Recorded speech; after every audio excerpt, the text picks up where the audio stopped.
NGO বা বেসরকারি সংস্থার টাকা যেভাবে আসে সেভাবে খরচ করতে হয় বলে প্রান্তিক মানুষের নিয়ে আয়োজিত অনুষ্ঠানও 5 তারকা হোটেলে আয়োজন করা হয় বলে মন্তব্য করেছেন আইনমন্ত্রী মোহাম্মদ আসাদুজ্জামান।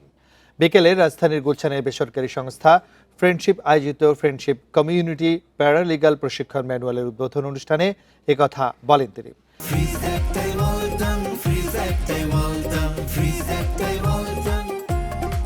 এই সময় আইনমন্ত্রী বলেন, এসবের জন্য এনজিওর বিরুদ্ধে অর্থের যথেচ্ছ ব্যবহারের অভিযোগ আছে।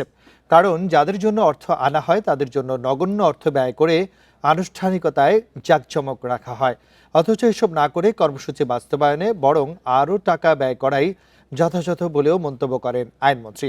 মন্ত্রীকে প্রধান অতিথি করার জন্য 5 তারকা হোটেল অনুষ্ঠান আয়োজনের প্রয়োজন নেই বলে পরামর্শ দেন আসাদুজ্জামান। বলেন, বরং বস্তিতে বা সংশ্লিষ্ট মানুষের এলাকায় অনুষ্ঠান আয়োজন করলেই হবে।